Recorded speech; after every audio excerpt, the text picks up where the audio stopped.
Hello viewers, before we begin we would love for you to be part of our family. Subscribe today and turn on the bell notification. Now enjoy. The sun cast a golden glow over Lagos as Darasimi stepped out of the company's headquarters, her heart racing. She still couldn't believe how much her life had changed in just a few months. From selling oranges on the street to standing in one of the city's biggest corporate buildings, she felt like she was in a dream she never wanted to wake up from. As she walked toward the company's parking lot, her phone buzzed. It was Tunde. "Can we have dinner tonight?" his deep voice asked through the phone. Darasimi hesitated. Dinner? With him? The billionaire boss who had once been a helpless man in need of her help? "Yes, sir," she answered politely, her mind swirling with thoughts. "Call me Tunde," he corrected. "I'll send a car to pick you up by 7. Darasimi ended the call and inhaled deeply. There was something different about his voice. It wasn't just business, it felt personal. By evening, a black luxury car pulled up in front of her apartment. Darasimi, dressed in a simple but elegant gown, stepped inside. The driver took her to one of the most expensive restaurants in Lagos. As she walked in, she spotted Tunde at a private table, waiting. "You look beautiful," he said as she sat down, his eyes studying her.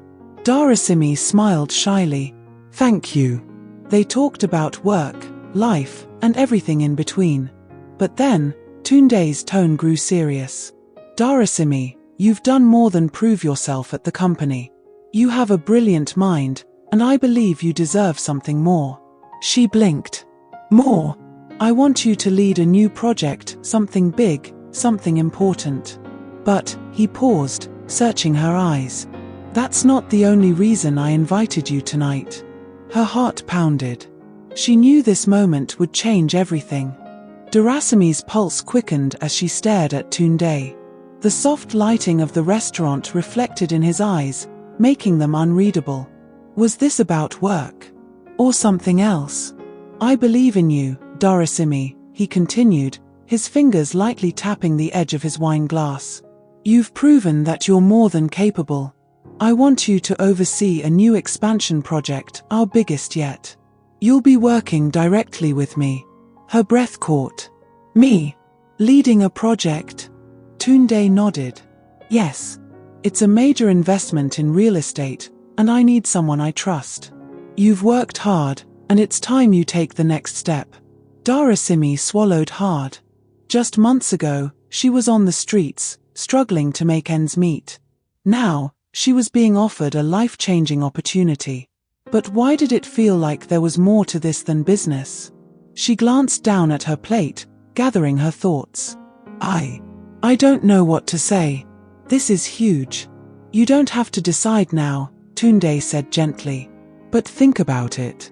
The rest of the dinner passed in a blur. By the time she was back home, her mind was restless. Why did it feel like this offer wasn't just about work? And why did she feel an unfamiliar warmth in her chest every time she looked into Tunde's eyes? The following morning, Darasimi arrived at the office earlier than usual. Her mind had been racing all night, replaying Tunde's words over and over. Leading a major project. It felt unreal. But there was something else lingering in her mind, the way he looked at her, the way his voice softened when he spoke to her. Was she imagining things? She shook off the thought as she stepped into the building. She had work to do. "Darasimi." She turned and found Tunde standing by his office door. He gestured for her to come in. Inside, he leaned against his desk, watching her carefully. "Did you think about what I said?" She nodded. "I did. It's an incredible opportunity, and I'm grateful. But, why me? There are people with more experience." Tunde smiled. "Because I trust you. And I know you'll give this everything. I've watched you grow, Darasimi. You're not just hardworking, you're smart, determined, and you see things differently. That's exactly what this project needs." Her heart fluttered at his words. She wanted to believe him, but doubt still lingered. "What if I fail?" "You won't." His voice was firm, steady. "And even if things go wrong, I'll be here. You won't do this alone. She looked into his eyes, and for the first time, she realized something. He wasn't just offering her a project. He was offering her trust, support, and maybe something deeper. A slow breath escaped her lips. Okay, she finally said. I'll do it. Tunde's smile widened. Good. Welcome to your new beginning. Darasimi sat in the large conference room, staring at the files spread out before her. This project was bigger than anything she had ever imagined. It involved multiple properties, high-end investors, and millions of naira at stake. The weight of responsibility pressed on her shoulders, but she refused to let fear consume her. A knock on the door made her look up. It was Tunde. He walked in, his presence as commanding as ever. How are you settling in? He asked, taking the seat across from her. Darasimi exhaled. It's overwhelming, but I'll figure it out. Tunde leaned forward, his eyes locked on hers. You don't have to figure it out alone. I meant what I said. I'll be here. She nodded, appreciating his reassurance. I just want to do this right. You will, he said firmly. Then, after a pause, I was thinking, maybe we could go over the details over dinner. Darasimi's heart skipped a beat. Another dinner? She hesitated, unsure if she was ready for what felt like more than just business. Sensing her hesitation, Tunde added, strictly work. If you want. She let out a soft laugh. Okay, then. Dinner it is. As he left the room, Darasimi felt something shift inside her. This was no longer just about a job. Something deeper was unfolding, and she wasn't sure if she was ready to face it. Dinner was set at one of the most exclusive restaurants in the city, a place Darasimi had only ever seen in magazines. She arrived early, nerves tingling in her fingertips. The project, the responsibility, and now this dinner, it was a lot to take in. Tunde walked in moments later, effortlessly confident in his tailored suit. The way he carried himself, the way heads turned when he entered, it was still surreal to her. You look nice, he said as he took his seat across from her. Thank you. She adjusted the napkin on her lap, trying to focus. I went over the project proposal again. The budget allocations for site development. Tunde chuckled. Darasimi, relax. We'll get to that. She let out a small laugh, shaking her head. I just want to be prepared. You always are, he said, studying her. That's one of the things I admire about you. Heat rushed to her face. She reached for her glass, taking a sip to calm herself. So, what's the real reason you chose me for this? Tunde leaned forward, his voice softer now. Because I believe in you.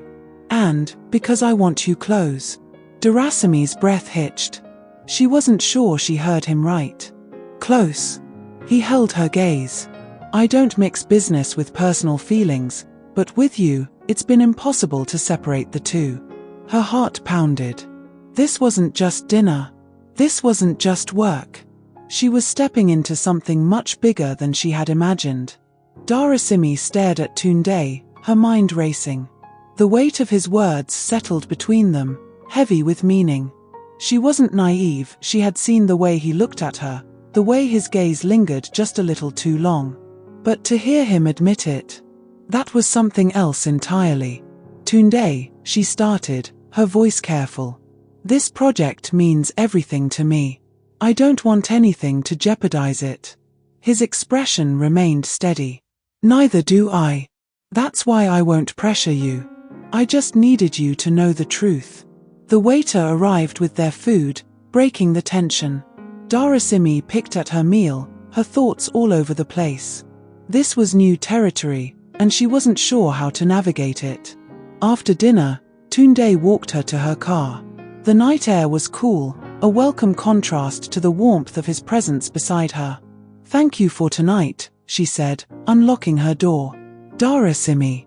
She turned, and before she could react, he reached out, gently tucking a stray curl behind her ear. His fingers brushed her skin, sending a shiver down her spine. I'll see you at the office, he said softly, stepping back. She nodded quickly, slipping into her car before her emotions betrayed her. As she drove home, one thing was clear: this was no longer just business. And that terrified her. The next morning, Darasimi arrived at the office earlier than usual. Sleep had eluded her, her mind replaying every second of the dinner with Tunde. She needed to focus, to remind herself why she was here. As she settled into her desk, Io, one of her colleagues, leaned against the cubicle wall. "So, you and the boss had dinner?" His tone was teasing, but his eyes held curiosity. Darasimi stiffened. "It was a work meeting." Io smirked. "Right. Just work." She sighed, flipping open a file. "I have a lot to do, Io." All right. But be careful. Office relationships are tricky." Before she could respond, her phone buzzed. It was a message from Tunde. *Tunde, can you come to my office? We need to go over the site visit details. She inhaled deeply, then rose to her feet. Io gave her a knowing look as she walked away. Inside Tunde's office, he was already reviewing documents. He looked up when she entered, his expression unreadable. "Morning. Sleep well?" Darasimi hesitated. "Not really. A lot on my mind." He studied her for a moment. "If it's about last night." "Tunde," she interrupted, her tone firm. "I just want to do my job well." He nodded slowly. "I understand. And I promise, I won't let anything interfere with that." Relieved, she took a seat, ready to focus. But deep down, she knew it wouldn't be that easy. Not when every glance, every word between them carried a weight she couldn't ignore. Darasimi tried to focus on the documents in front of her, but the air in Tunde's office felt too charged. She was keenly aware of his presence, the way his eyes occasionally flicked up to look at her. "About the site visit," he said, clearing his throat. "We'll be meeting with the contractors at noon. I'll have the driver pick us up." She nodded. "All right." Tunde hesitated. "Darasimi, I know you want to keep things professional, and I respect that. But I need you to know that I meant what I said." She looked up, her fingers tightening on the pen she was holding. "Tunde, I won't bring it up again," he cut in quickly, sensing her resistance. "But I don't want you to feel uncomfortable. You're one of the best people on this project, and I don't want anything to affect that." She let out a slow breath, relieved yet somehow unsettled. "Thank you." The clock ticked by, and soon it was time to leave. The ride to the site was mostly quiet, with only work-related discussions breaking the silence. But as they pulled up to the construction site, a familiar figure caught Darasimi's eye. Her heart clenched. It was Bolaji. He stood near the entrance, speaking to one of the workers. His sharp eyes swept across the lot, and then he saw her. Darasimi felt a chill go through her as their gazes locked. Memories of the past came rushing back, ones she had fought so hard to bury.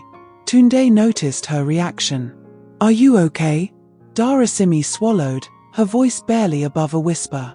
"I need to handle something."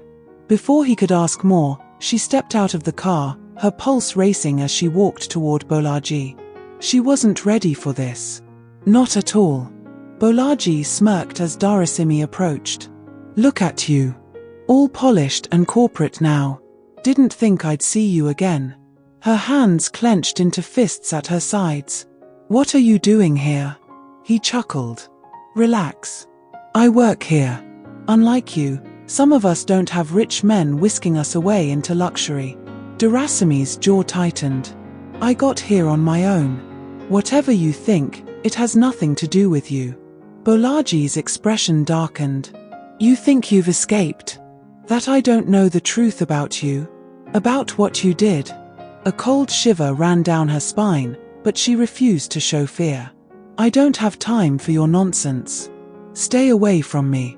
Before he could respond, Tunde's voice cut through the tension. "Darasimi, is everything all right?" She turned slightly, her heart pounding. "Yes. I was just leaving." Bolaji's eyes flickered to Tunde, then back to her. A slow, knowing smile spread across his face. We'll see about that. Darasimi walked away without looking back, her pulse racing. She could feel Tunde's concerned gaze on her as she reached the car. Who was that? He asked quietly. She exhaled sharply. No one that matters. But deep down, she knew that was a lie. Bolaji wasn't done with her. And that terrified her. Bolaji's smirk widened as Darasimi approached. Didn't think you could run forever, did you? She took a deep breath, steadying herself. I'm not running from anything, Bolaji. I've moved on. He chuckled, shaking his head. Moved on? You think dressing fancy and working with big men erases everything? We both know the past doesn't just disappear. Darasimi clenched her fists. I don't have time for your games. If you have something to say, say it. Bolaji stepped closer, lowering his voice. You owe me. You think I forgot? I covered for you back then. And now, you're acting like I don't exist. Her stomach twisted. I don't owe you anything. We both made our choices. His eyes darkened. You're wrong about that, Darasimi. Very wrong. A shadow fell over them. Tunde had stepped out of the car, watching them with sharp eyes. Is there a problem here? Bolaji looked him over and smirked. No problem at all. Just old friends catching up. Darasimi's voice was tight. We're done here. She turned and walked away, her heart pounding. But she knew this wasn't the end. Bolaji wasn't the type to let things go. Darasimi barely slept that night. Every time she closed her eyes, Bolaji's words echoed in her mind. You think you've escaped? That I don't know the truth about you? She sat up, hugging her knees. What truth? What did he know? She had buried her past deep, but somehow he had dug it up. Her phone buzzed. A message from Tunde. Tunde ***, are you okay? You seemed off earlier. She hesitated before typing back. Darasimi ***, I'm fine. Just a long day. A reply came instantly. Tunde ***, if you ever need to talk, I'm here. She smiled faintly. He was always so kind. But there were things she couldn't share, not even with him. The next morning, she arrived at work determined to push everything aside. She had just settled at her desk when a courier walked in. Package for Miss Darasimi. Her stomach dropped. From who? The man shrugged. No name. Just said it was urgent. With shaking hands, she unwrapped the small parcel. Inside was a folded note. ***, I told you, you can't run from the past. We'll talk soon. ***. Darasimi's heart pounded. Bolaji. She glanced around, suddenly feeling exposed. He was watching her. Somewhere, somehow, he was close. And he wasn't going away. Darasimi stared at the note in her trembling hands. The room suddenly felt too small, too suffocating. She glanced around, half expecting to see Bolaji lurking in the shadows. She needed to act fast. Taking a deep breath, she picked up her phone and dialed a number. Tunde, I need to see you. Now. 15 minutes later, she met him at a quiet cafe, her fingers gripping the note tightly. Tunde took one look at her face and frowned. What's wrong? Wordlessly, she slid the note across the table. He read it, his jaw tightening. Who sent this? Bolaji. He's been following me. He knows something I don't even understand. Tunde exhaled sharply. This guy is dangerous, Darasimi. You can't handle this alone. Her voice wavered. Then what do I do? If he's trying to blackmail me, I don't even know with what. Tunde's eyes darkened. We find out before he makes his next move. You're not alone in this. Darasimi swallowed the lump in her throat. For the first time since Bolaji reappeared, she felt a sliver of hope. But deep down, fear still clawed at her. Because she knew Bolaji wasn't bluffing. He had something on her. And whatever it was, it could destroy everything. Dorasimi's fingers tightened around her cup, her thoughts racing. Tunde's words reassured her, but the fear wouldn't fade. What if he does something before we can stop him? Tunde leaned forward, his gaze steady. Then we stay ahead of him. We find out what he knows and why he's doing this. She hesitated, then whispered, "There's something else. Back when I was still selling oranges, Bolaji used to come around. He knew things about people. He always had secrets to trade. I thought I was careful, but maybe I let something slip." Tunde's jaw clenched. "Then we start there. Who else did he deal with? Anyone who might know his game?" Dorasimi's mind raced. There was someone. Mama Bisi. She ran a small shop where people gathered. If anyone knows anything, it's her. Tunde nodded. "Then we pay her a visit. Tonight." A shiver ran down Dorasimi's spine. If Bolaji had something that could ruin her, she needed to find out what it was before he used it against her. Dorasimi and Tunde arrived at Mama Bisi's shop just as the sun dipped below the horizon.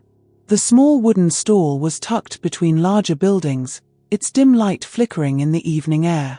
The scent of fried plantain and roasted corn filled the street, but Dorasimi barely noticed. Her heart pounded as she stepped inside. Mama Bisi looked up from where she was arranging goods on the counter. Her sharp eyes softened with recognition. "Ah, Dorasimi. Long time, my dear. You look different." Dorasimi forced a smile. "Mama, I need your help. It's about Bolaji." Mama Bisi's expression darkened. She set down the bag of groundnuts in her hands. "That boy is trouble. Always sniffing around people's business." "What has he done now?" Tunde spoke up. "He's been following Dorasimi. He left her a threatening note. We think he has something on her, but we don't know what." Mama Bisi sighed and gestured for them to sit. "Bolaji always had ears everywhere. He used to come here, pretending to buy something, but he was really gathering information. People talk when they think no one is listening. And Bolaji? He listens." Dorasimi swallowed. "Do you think he knows something about my past? Something I don't remember?" Mama Bisi's gaze turned cautious. "There was a night, years ago. You were still selling oranges. Bolaji came here, asking questions about a girl who had disappeared. He said he had proof of something big. But then, he went quiet." Tunde leaned forward. "What girl? Do you remember her name?" Mama Bisi hesitated. "I don't. But I remember one thing, Bolaji wasn't looking for her because he cared. He was looking for leverage. And if he's coming after you now, it means he thinks you were involved." Dorasimi's breath hitched. "But I don't know anything about a missing girl." Mama Bisi's voice dropped to a whisper. "Then why is Bolaji so sure that you do?" Dorasimi barely slept that night. Bolaji's words haunted her, circling her mind like vultures waiting to strike. What did he mean by the truth about her? What could he possibly know that she didn't?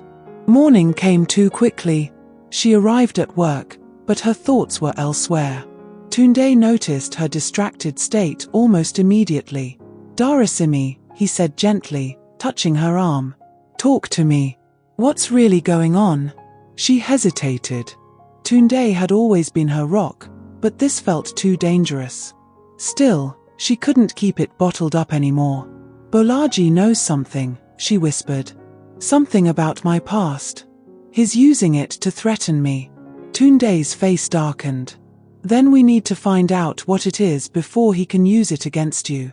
"Did he say anything specific?" She shook her head. "Just that he knows the truth about me. And something about what I did. But I have no idea what he's talking about."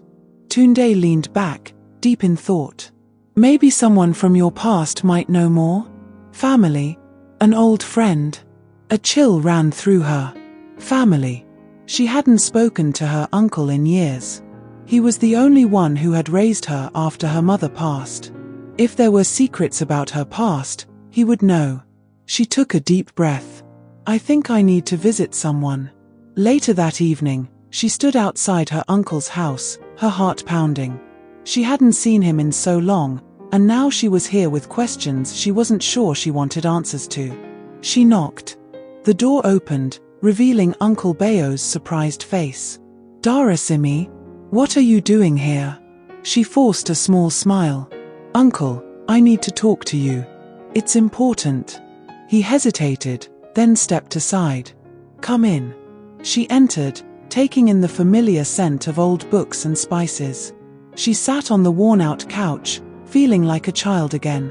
Her uncle sat across from her, studying her with wary eyes. What's wrong, Darasimi?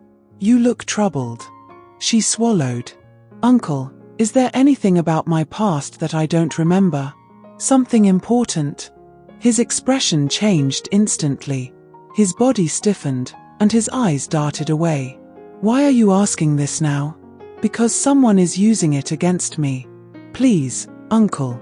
I need to know. He sighed heavily, rubbing his forehead. There's something, but I don't know if you're ready to hear it. Darasimi's heart pounded. I have to know. Please. Uncle Bayo looked at her, his face lined with worry. Darasimi, there's something from your childhood, something you've forgotten. But maybe it's time you